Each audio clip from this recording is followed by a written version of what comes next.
সামনেই আমাদের রয়েছে এসএসসি জিডির পরীক্ষা। এসএসসি জিডিকে টার্গেট করে আজকে সায়েন্স থেকে টপ 50 কোশ্চেন তোমাদের জন্য নিয়ে এসেছি, যেগুলো প্রত্যেকটা কিন্তু বিগত বছরে আসা প্রশ্ন। তো চলো শুরু করা যাক 50টা প্রশ্নের সিরিজ। দেখো, প্রথম কোশ্চেন রয়েছে এইডস এর পুরো নাম কি? এসএসসি জিডি পরীক্ষায় আসা প্রশ্ন। সঠিক উত্তর কি হবে? সঠিক উত্তর হবে acquired immuno deficiency syndrome. Acquired immuno deficiency syndrome, option B কিন্তু আমাদের এখানে সঠিক উত্তর হয়ে যাবে। আচ্ছা, এইডস স্যার কেমন রোগ? মানে এটা ব্যাকটেরিয়া ঘটিত রোগ, ভাইরাস ঘটিত রোগ, নাকি প্রোটোজোয়া ঘটিত রোগ? দেখো, এইডস রোগটা মনে রাখবে এটা হচ্ছে একটা ভাইরাস ঘটিত রোগ। এর ভাইরাসের নাম কি যদি পরীক্ষায় দেয় তাহলে বলবে এইচআইভি। এইচআইভি মানে হিউম্যান ইমিউনো ডেফিসিয়েন্সি ভাইরাস। পরীক্ষায় এর ফুল ফর্মও তোমাকে দিতে পারে। এইচআইভির full form human immuno deficiency virus. এবং মনে রাখবে এর ভাইরাসটা হচ্ছে আরএনএ ভাইরাস। আরএনএ ভাইরাস, এটাও তোমরা মনে রাখবে। চলে আসো পরের প্রশ্নে। দেখো, পরের প্রশ্নে যাওয়ার আগে তোমাকে জানিয়ে দিই যে তোমাদের প্রচুর রিকোয়েস্টে আমরা কিন্তু 6.002 প্রো লঞ্চ করে দিয়েছি। তো তোমরা যারা ভর্তি হতে চাও 5 তারিখের মধ্যে ভর্তি হবে। কেন? কারণ 5 তারিখ থেকে আমাদের ক্লাস শুরু হবে এবং 5 তারিখ পর্যন্তই আমাদের স্পেশাল অফার রয়েছে। কি কি কোর্স রয়েছে এক ঝলক তোমাকে দেখিয়ে দিই। দেখো, আমাদের ম্যাথ থেকে শুরু করে English, general science, railway foundation, SSC foundation, তার সঙ্গে পুলিশ ফাউন্ডেশনের ব্যাচ রয়েছে এবং স্পেশাল কম্বো ব্যাচও আমাদের লঞ্চ হয়ে গেছে, সবকটা সাবজেক্ট একসঙ্গে। তো তোমরা যারা ভর্তি হতে চাও অবশ্যই ইও স্টাডি অ্যাপকে ডাউনলোড করে নাও। আরও বিস্তারিত জানার জন্য সুজন স্যারের ভিডিও আমরা কমেন্ট বক্সে লিঙ্ক করে দিচ্ছি, সেখান থেকে দেখে নিতে পারো স্পেশাল অফার সম্পর্কে তিনি বলছেন। আমি এখানে সময় নষ্ট করব না, আমরা পরের কোশ্চেনে চলে আসবো। নিচের কোনটি অ্যামোনিয়া নামে পরিচিত? দেখো, অ্যামোনিয়ার সংকেত জানতে চেয়েছে এখানে। সঠিক উত্তর হয়ে যাবে অপশন এ, NH3। NH3 হচ্ছে অ্যামোনিয়ার সংকেত। সংকেত কিন্তু প্রচুর পরীক্ষায় দিচ্ছে, তো এইগুলো পড়ে যেতে হবে।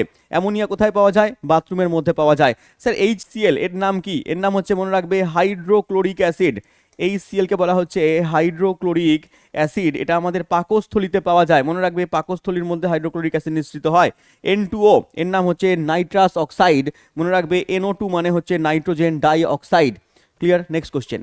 লোহিত রক্তকণিকার আয়ুকাল কতদিন হয়? খুব সহজ প্রশ্ন। লোহিত কণিকার আয়ু 120 দিন হয়, অপশন বি। যদি বলে শ্বেত কণিকার আয়ু কতদিন হয় স্যার? শ্বেত কণিকার আয়ু মনে রাখবে 5 থেকে 15 দিন হয়। এবং আরেকটা রক্তকণিকা রয়েছে অনুচক্রিকা, তার আয়ু হচ্ছে গড়ে 3 থেকে 5 দিন হয়। নেক্সট কোশ্চেনে চলে এসো। পর্যায় সূত্রের প্রতিষ্ঠাতা হলেন? পর্যায় সূত্রকে প্রতিষ্ঠা করেছিলেন?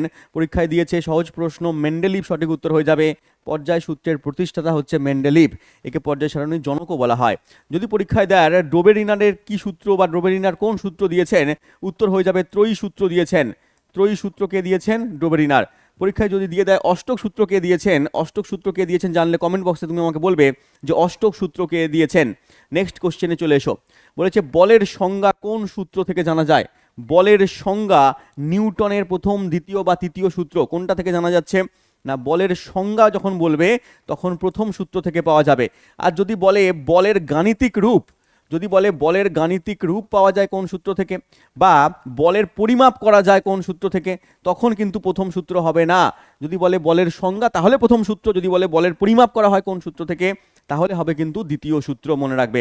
আর তৃতীয় সূত্র থেকে কি পাওয়া যাচ্ছে? ক্রিয়া প্রতিক্রিয়া ধারণা পাওয়া যাচ্ছে নিউটনের তৃতীয় সূত্র থেকে, একদম।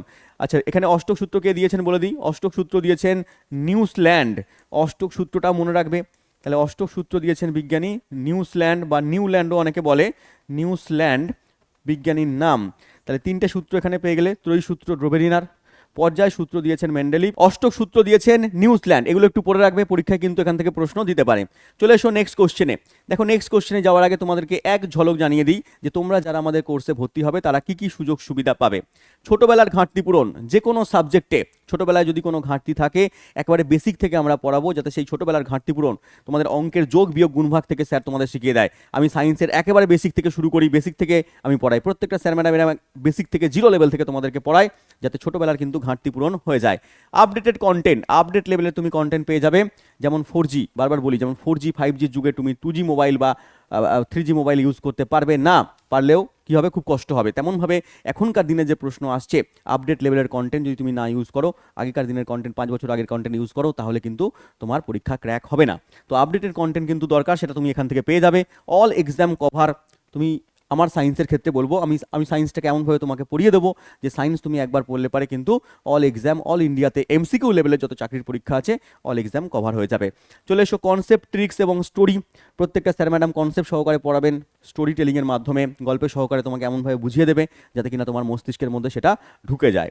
দেখো live classes, unlimited views, live class তুমি পেয়ে যাবে, আনলিমিটেড ভিউজ তুমি পাবে, তোমার কোর্সের ভ্যালিডিটি যতদিন থাকবে আনলিমিটেড তুমি ভিউজ পাবে। কোনো কোর্সে রয়েছে 2 বছর, যেটা 1.5 বছর রয়েছে সেখানে তুমি 1.5 বছর ভিউজ পাবে, আনলিমিটেড দেখতে পারবে। ঠিক আছে, private doubt solve, hand holding support, এগুলো তুমি এখান থেকে পেয়ে যাবে। চলে এসো, আমাদের কোর্স শুরু হচ্ছে 5 জানুয়ারি থেকে। তার আগে যদি জয়েন করো তাহলে পরে স্পেশাল অফার তুমি কিন্তু পেয়ে যাবে। তো সুযোগ হাতছাড়া করো না। আরও জানতে কন্ট্যাক্ট নাম্বার দেওয়া আছে, কল করে নাও, ইও স্টাডি অ্যাপকে ডাউনলোড করে নাও এবং সুজন স্যারের ভিডিও দিয়েছি সেখান থেকে দেখে নাও। চলে এসো আমাদের পরের কোশ্চেনে। দেখো জিডি পরীক্ষায় আসা প্রশ্ন, একজন সাধারণ মানুষের কতগুলো সেক্স ক্রোমোজোম পাওয়া যায়? মানুষের ক্ষেত্রে সেক্স ক্রোমোজোমের সংখ্যা তোমরা জানো, মানুষের সেক্স ক্রোমোজোমের সংখ্যা হচ্ছে বাবা দুখানা করে সেক্স ক্রোমোজোম পাওয়া যায় এবং 44টা করে অটোজোম পাওয়া যায়। 44টা অটোজোম আর 2টো হচ্ছে তোমার সেক্স ক্রোমোজোম, এটা তোমরা মনে রাখবে। পুরুষদের ক্ষেত্রে XY হয়, মহিলাদের ক্ষেত্রে সেক্স ক্রোমোজোম হচ্ছে XX হয়। নেক্সট কোশ্চেন, শব্দের তীব্রতা পরিমাপের একক কি? শব্দের তীব্রতা মাপার একক কি জানতে চেয়েছে পরীক্ষায়। একক নিয়ে কিন্তু প্রশ্ন আসেই আসে। দেখো তীব্রতা মাপার যে একক তাকে আমরা বলি ডেসিবেল। ডেসিবেল হচ্ছে তীব্রতা মাপার একক। তার সঙ্গে বাদবাকি এককগুলো তোমাদেরকে জানিয়ে রাখছি। অ্যাম্পিয়ার, অ্যাম্পিয়ার হচ্ছে তড়িৎ প্রবাহ মাত্রা মাপার একক। তড়িৎ প্রবাহ মাত্রা মাপা হচ্ছে অ্যাম্পিয়ার এককে। যদি বলে স্যার ক্যান্ডেলা কার একক? ক্যান্ডেলা মনে রাখবে তোমরা দীপন প্রাবল্যের একক। দীপন প্রাবল্য বলে একটা রাশি রয়েছে, তার একক হচ্ছে ক্যান্ডেলা। যদি বলে মোল কার একক স্যার? মনে রাখবে মোল হচ্ছে পদার্থের পরিমাপ। পদার্থের পরিমাপ করা হচ্ছে মোল এককের মাধ্যমে। এই সমস্ত এককগুলো কিন্তু পরীক্ষায় দিতে পারে। পরের প্রশ্নে চলে এসো, বলেছে অয়েল অফ ভিট্রিয়ল কোন রাসায়নিক পদার্থের নাম? অয়েল অফ ভিট্রিয়ল কাকে বলা হয়? দেখো এখানে উত্তর হয়ে যাবে sulphuric acid. Option number C, sulphuric acid H2SO4 কে অয়েল অফ ভিট্রিয়ল বলা হয়। সালফিউরিক অ্যাসিড তোমাকে সংকেতও দিয়ে দিতে পারে H2SO4। কেন বলা হয়? কারণ এই সালফিউরিক অ্যাসিড হচ্ছে তৈলাক্ত পদার্থ, চটচটে পদার্থ, এই জন্য একে অয়েল অফ ভিট্রিয়ল বলা হয়, তেলের মতো পদার্থ। ক্লিয়ার? বাদ বাকি একটুখানি নামগুলো জেনে নাও। Calcium hydroxide CaOH group 2, CaOH group 2 সংকেত কিন্তু পরীক্ষা অনেকবার দিচ্ছে। তাহলে এর নাম হচ্ছে ক্যালসিয়াম হাইড্রক্সাইড। একে কিন্তু একটা নাম দেওয়া হয় কলিচুন। কি বলা হয় বাবা? কলিচুন। পরীক্ষায় কলিচুনের নাম জিজ্ঞেস করলে বলবে ক্যালসিয়াম হাইড্রক্সাইড বা CaOH group 2। Methyl alcohol, methyl অ্যালকোহলের সংকেত পড়ে রাখবে CH3OH, মিথাইল অ্যালকোহল। দেওয়া আছে সোডিয়াম ক্লোরাইড, এর নাম হচ্ছে খাদ্য লবণ, এটাও তোমরা মনে রাখবে NaCl, খাদ্য লবণ বলা হয় সোডিয়াম ক্লোরাইডকে। নেক্সট কোশ্চেন, পরের প্রশ্নে চলে এসো। অন্তঃক্ষরা গ্রন্থি নয়, কোনটা অন্তঃক্ষরা গ্রন্থি নয় জানতে চেয়েছে, বারংবার পড়ানো প্রশ্ন আমার। অন্তঃক্ষরা গ্রন্থি নয় তোমরা এখান থেকে পেয়ে যাবে লালা গ্রন্থি। লালা গ্রন্থি হচ্ছে একটা বহিঃক্ষরা গ্রন্থি, কারণ এখান থেকে হরমোন খরিত হয় না। অন্তঃক্ষরা গ্রন্থি থেকে পরীক্ষা দিতে পারে অন্তঃক্ষরা গ্রন্থিতে কি খরিত হয়? হরমোন খরিত হয়। আর বহিঃক্ষরা গ্রন্থি থেকে উৎসেচক খরিত হয়। তাহলে এখান থেকে দেখো এই পিটুইটারি, থাইরয়েড, অ্যাড্রিনাল এগুলো হচ্ছে অন্তঃক্ষরা, এখান থেকে হরমোন খরিত হয়। আর লালা গ্রন্থি থেকে হচ্ছে উৎসেচক খরিত হয়, মনে রাখবে। নেক্সট কোশ্চেন চলে এসো। মানবদেহে ক্ষুদ্রতম পৌষ্টিক গ্রন্থির নাম কি? সবচেয়ে ক্ষুদ্রতম পৌষ্টিক গ্রন্থির নাম জানতে চেয়েছে। উত্তর হয়ে যাবে আমাদের অক্সেন্টিক গ্রন্থি, অপশন এ। স্যার অক্সেন্টিক গ্রন্থি কোথায় অবস্থান করছে? আমাদের পাকস্থলীর মধ্যে অক্সেন্টিক গ্রন্থি অবস্থান করছে। পাকস্থলীর মধ্যে রয়েছে অক্সেন্টিক গ্রন্থি। এছাড়া বাদবাকি এগুলো রয়েছে, লালা গ্রন্থি আমাদের মুখের মধ্যে রয়েছে, গ্যাস্ট্রিক গ্রন্থি আমাদের পাকস্থলীর মধ্যেই রয়েছে। লিভার হচ্ছে আমাদের একটা গ্রন্থি, ঠিক আছে, সবচেয়ে বড় গ্রন্থি, আলাদা গ্রন্থি। লিভার অবস্থান করছে আমাদের কি বলে পাকস্থলীর ঠিক একটু নিচের দিকে অবস্থান করছে, যাকে আমরা যকৃৎ বলি। এটা যদি সবচেয়ে বড় পৌষ্টিক গ্রন্থির নাম জিজ্ঞেস করে, সবচেয়ে বড়, তাহলে কি বলবে? লিভার বলবে। সবচেয়ে বড় পৌষ্টিক গ্রন্থির নাম বাবা লিভার, বা সবচেয়ে বড় যদি গ্রন্থির নামও বলে তাহলেও কিন্তু লিভার উত্তর আমার হয়ে যাবে। সবচেয়ে বড় গ্রন্থি বা সবচেয়ে বড় পৌষ্টিক গ্রন্থি হচ্ছে লিভার বা যকৃৎ, আর সবচেয়ে ছোট হচ্ছে অক্সেন্টিক গ্রন্থি, মনে রাখবে। নেক্সট কোশ্চেন, স্যার আরএনএতে ড্যাশ শর্করা থাকে, আরএনএর মধ্যে কোন শর্করা থাকে? খুব সহজ প্রশ্ন, এর নামের মধ্যেই রয়েছে। RNA নাম কি? রাইবো নিউক্লিক অ্যাসিড, তাই তো? রাইবো নিউক্লিক অ্যাসিডের মধ্যেই রয়েছে রাইবোজ শর্করা। রাইবোজ, তাহলে কি উত্তর হয়ে যাবে আমার? অপশন এ, রাইবোজ শর্করা আছে। আর যদি বলে স্যার ডিএনএ এর মধ্যে কোন শর্করা আছে? দেখো ডিএনএ এর পুরো নাম ডিঅক্সি রাইবো নিউক্লিক অ্যাসিড, তাহলে ডিঅক্সি রাইবোজ শর্করা আছে, ডিঅক্সি রাইবোজ শর্করা রয়েছে। নেক্সট কোশ্চেন, যক্ষা রোগের কারণ কি স্যার? যক্ষা রোগ কার দ্বারা ঘটছে? প্রোটোজোয়া, ব্যাকটেরিয়া, ভাইরাস নাকি সবকটা? দেখো উত্তর হয়ে যাবে এখানে ব্যাকটেরিয়া দ্বারা ঘটছে যক্ষা রোগ, যাকে আমরা টিবি বলি বা টিউবারকিউলোসিস বলি। এই টিউবারকিউলোসিস নামের মধ্যেই ওর ব্যাকটেরিয়ার নাম রয়েছে। কি নাম স্যার? Mycobacterium tuberculosis. ব্যাকটেরিয়া ঘটিত রোগ মাইক্রোব্যাকটেরিয়াম, আর এর নাম টিউবারকিউলোসিস, তাহলে মাইক্রোব্যাকটেরিয়াম টিউবারকিউলোসিস মনে রাখবে। নেক্সট কোশ্চেন, বৈদ্যুতিক বাল্বে যে গ্যাস ভরা থাকে, যে বৈদ্যুতিক বাল্ব আমরা ইউজ করতাম আগে, এখন কম ইউজ করা হয়, তো এই বৈদ্যুতিক বাল্ব এর ভেতরে কি হয়, একটা গ্যাস ভরা থাকে যার নাম হচ্ছে নাইট্রোজেন গ্যাস। এই নাইট্রোজেন ছাড়াও আর একটা গ্যাসও এখানে পরীক্ষায় অপশানে তোমাকে দিতে পারে, আর্গন গ্যাস। নাইট্রোজেন বা আর্গন এই দুটোর মধ্যে যে কোনো একটা গ্যাস কিন্তু এই বৈদ্যুতিক বাল্বের মধ্যে ভরা থাকে। এবং এখান থেকে কোশ্চেন দিতে পারে যে বৈদ্যুতিক বাল্বের যে ফিলামেন্ট, এখানে একটা ফিলামেন্ট থাকে, এটাকে ফিলামেন্ট বলে। এই ফিলামেন্ট কোন ধাতু দিয়ে তৈরি করা হয়, এটাও কিন্তু পরীক্ষায় দিয়ে দেয়। তো এই ফিলামেন্ট তৈরি হচ্ছে, মনে রাখবে, টাংস্টেন ধাতু দিয়ে। টাংস্টেন ধাতু দিয়ে কিন্তু এই ফিলামেন্ট তৈরি হয়। এই টাংস্টেন ধাতুর গলনাঙ্ক বেশি, রোধাঙ্কও বেশি, রোধাঙ্ক গলনাঙ্ক বেশি হয়। নেক্সট কোশ্চেন, ইলেকট্রনের আবিষ্কর্তা কে স্যার? Electron, proton, neutron. আমাদের পরমাণুর ভেতর তিনটে কণিকা, ইলেকট্রন, প্রোটন, নিউট্রন, এবং সেই ইলেকট্রনের আবিষ্কারক হচ্ছে জে জে থমসন বা জে জে থমসনও বলা হয়। আর যদি পরীক্ষায় দেয় যে জেমস স্যাডউইক বা চ্যাডউইক যেটা বলো, এটা হচ্ছে নিউট্রন কে আবিষ্কার করেছেন, তাহলে হবে জেমস স্যাডউইক, বা জেমস স্যাডউইক কি আবিষ্কার করেছেন, তাহলে নিউট্রন। যদি পরীক্ষায় দেয় রাদারফোর্ড, রাদারফোর্ড হচ্ছে পরমাণুর নিউক্লিয়াস আবিষ্কার করেছেন, পরমাণু নিউক্লিয়াস আবিষ্কার করেছেন যার মধ্যে প্রোটন এবং নিউট্রন একসঙ্গে থাকে, তার সঙ্গে প্রোটনের আবিষ্কারকও আমরা রাদারফোর্ডকে বলি। কিন্তু প্রোটনের আবিষ্কার অনেক সময় পরীক্ষায় দিয়ে দেয় গোল্ডস্টাইন, ঠিক আছে? গোল্ডস্টাইন অপশানে থাকলে গোল্ডস্টাইন করবে, ঠিক আছে? না হলে পারে তোমার রাদারফোর্ড হয়ে যাবে। ক্লিয়ার? আর জন ডাল্টন পরমাণুবাদ দিয়েছেন, পরমাণুবাদের জনক কাকে বলা হয়? তাহলে হবে হচ্ছে তোমার জন ডাল্টন। নেক্সট কোশ্চেনে চলে এসো, রেচন অঙ্গ হিসেবে শিখা কোষ বর্তমান কার মধ্যে? দেখো রেচন অঙ্গ, বিভিন্ন প্রাণীর রেচন অঙ্গের নাম তোমাকে পড়তে হবে। তাহলে এখানে শিখা কোষ হচ্ছে তোমার আমাদের উত্তর হয়ে যাবে যকৃৎ কৃমি বা চ্যাপ্টা কৃমি। যকৃৎ কৃমি বা চ্যাপ্টা কৃমির রেচন অঙ্গ হচ্ছে তোমার শিখা কোষ। দেখে নাও, দেখো চ্যাপ্টা কৃমি বা ফিতা কৃমির রেচন অঙ্গ হচ্ছে শিখা কোষ, তার সঙ্গে সংকোচনশীল গহ্বর অ্যামিবা প্যারামেসিয়ামের সংকোচনশীল গহ্বর। কেঁচো জোকের ক্ষেত্রে কিন্তু নেফ্রিডিয়া ইম্পর্টেন্ট, ম্যালপিজিয়ান নালিকা দেখতে পাচ্ছ এখানে। আরশোলা প্রজাপতির ক্ষেত্রে, পতঙ্গ শ্রেণীর ক্ষেত্রে ম্যালপিজিয়ান নালিকা। নেক্সট কোশ্চেনে চলে এসো, নিচের কোনটি কোনো হরমোন নিঃসরণ করে না?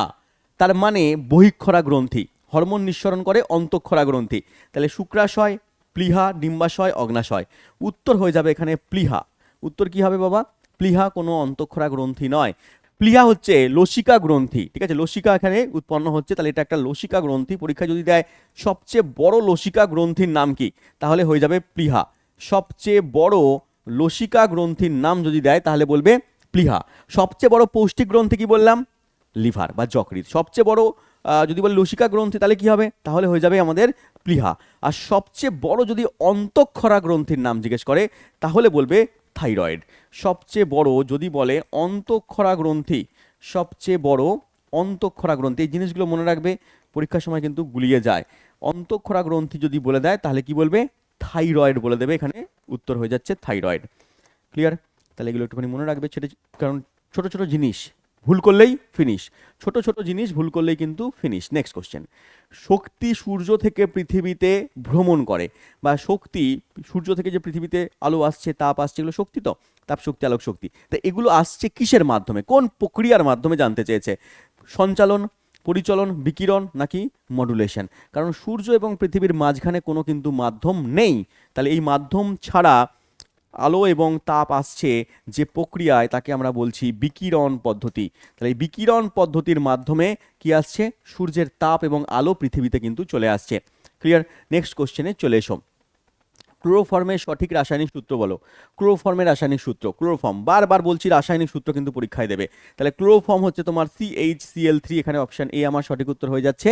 CH-Cl3 ক্লোরোফর্মের সংকেত। স্যার ক্লোরোফর্মকে কি হিসেবে ইউজ করা হয়? ক্লোরোফর্মকে ইউজ করা হয় চেতনানাশক, চেতনানাশক বা অজ্ঞান করার কাজে ইউজ করা হচ্ছে।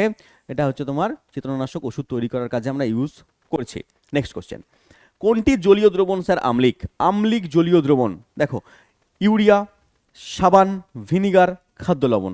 তুমি জানো ভিনিগারের মধ্যে আছে অ্যাসিটিক অ্যাসিড। অ্যাসিটিক অ্যাসিড, আর অ্যাসিটিক অ্যাসিড এটা একটা জৈব অ্যাসিড, আর এই জৈব অ্যাসিড তার মানে এ হচ্ছে তোমার অম্ল বা আম্লিক হয়। স্যার এর সংকেত কি হয়? এর সংকেত মনে রাখবে CH3 COOH, CH3 COOH হচ্ছে ভিনিগারের মধ্যে থাকা অ্যাসিটিক অ্যাসিডের সংকেত। ক্লিয়ার? নেক্সট কোশ্চেনে চলে এসো। নিম্নলিখিত কোন রোগটি প্রোটিনের অভাবে হয়? প্রোটিনের অভাবে হওয়ার রোগের নাম বলেছে পেলেগ্রা, বসন্ত, কোয়াশিয়রকর, রেটিনোব্লাস্টোমা। উত্তর হয়ে যাবে এখানে কোয়াশিয়রকর। প্রোটিনের অভাবে ঘটে বাচ্চাদের ক্ষেত্রে, শিশুদের ক্ষেত্রে হয় কোয়াশিয়রকর। আর যদি পরীক্ষায় দেয় প্রোটিন প্লাস ক্যালোরির অভাবে ঘটে, প্রোটিন প্লাস ক্যালোরি বা শর্করার অভাবে ঘটছে যে রোগ তার নাম হচ্ছে ম্যারাসমাস। এই দুটো কিন্তু পড়ে রাখবে। তাহলে ম্যারাসমাস হচ্ছে প্রোটিন প্লাস ক্যালোরি, আর শুধু প্রোটিন হচ্ছে কোয়াশিয়রকর। নেক্সট কোশ্চেনে চলে এসো। শূন্য মাধ্যমে শব্দের বেগ কত হয় মিটার পার সেকেন্ডে? শূন্য মাধ্যমের মধ্যে দিয়ে শব্দ যেতেই পারে না, শব্দ মাধ্যম ছাড়া যেতে পারে না। আলো মাধ্যম এর মধ্যে দিয়ে যেতে পারে, মাধ্যম ছাড়াও যেতে পারে। তাহলে শব্দের বেগ শূন্য মাধ্যমে কিন্তু বাবা শূন্য হয়ে যাবে। আর যদি বলে বায়ু মাধ্যমে কত হবে, তাহলে বায়ু মাধ্যমের ক্ষেত্রে কিন্তু 330 থেকে 340ও হতে পারে, 330 থেকে 340-এর মধ্যে হয়। ঘনত্ব অনুযায়ী, বায়ুর ঘনত্ব অনুযায়ী চেঞ্জ হয়। 330 কোনো বইতে লেখা আছে 340, কোনো বইতে 332 এরকম লেখা আছে।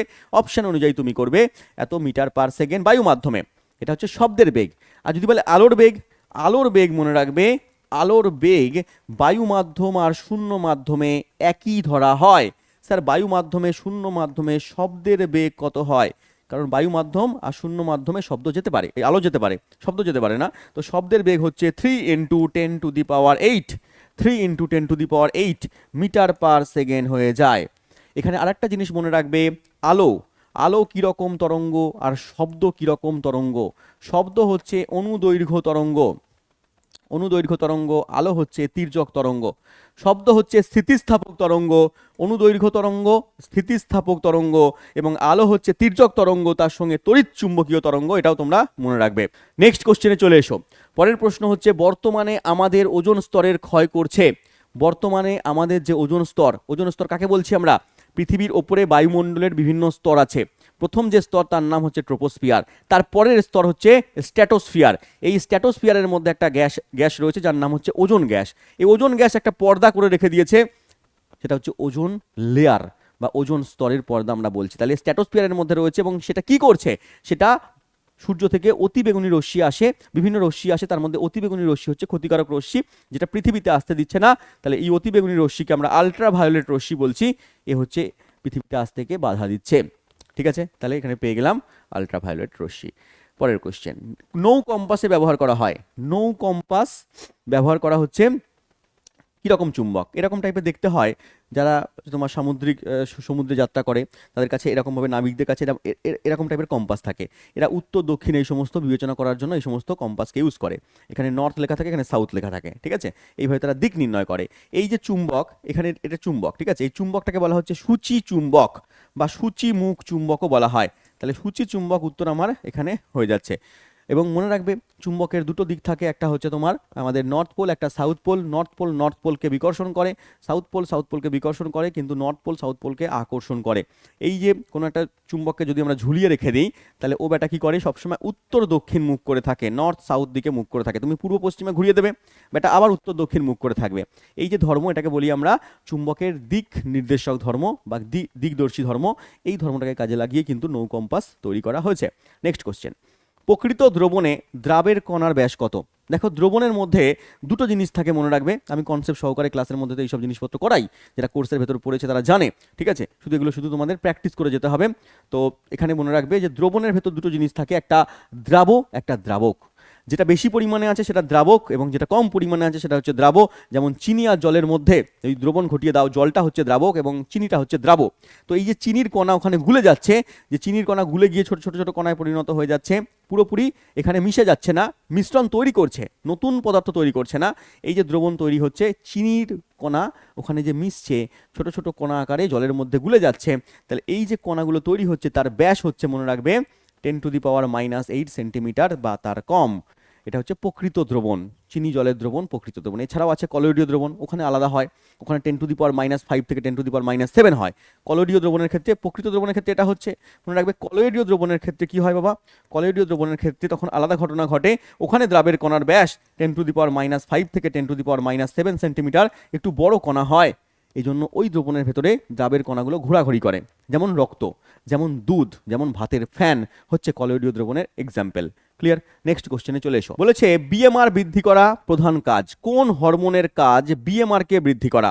দেখো উত্তর হয়ে যাবে এখানে থাইরক্সিন। এই থাইরক্সিনের হরমোনের প্রধান কাজ হচ্ছে বিএমআর কে বৃদ্ধি করা। পরীক্ষা দিয়ে দেয় যে বিএমআর এর ফুল ফর্ম কি? বিএমআর এর ফুল ফর্ম মনে রাখবে বেসাল মেটাবলিক রেট।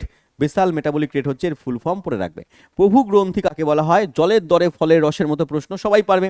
প্রভু গ্রন্থি হচ্ছে আমাদের পিটুইটারি গ্রন্থিকে বলা হচ্ছে প্রভু গ্রন্থি, আর হাইপোথ্যালামাসকে বলা হয় প্রভু গ্রন্থির প্রভু। অনেকবার পড়িয়েছি। নেক্সট কোশ্চেন দেখো, পরের প্রশ্ন কি বলেছে? আইলেটস অফ ল্যাঙ্গারহ্যান্স দেখা যায়। আইলেটস অফ ল্যাঙ্গারহ্যান্স কোথায় দেখা যায়, কোন অঙ্গের মধ্যে দেখা যায়? এটা দেখা যায় আমাদের অগ্নাশয়ের মধ্যে।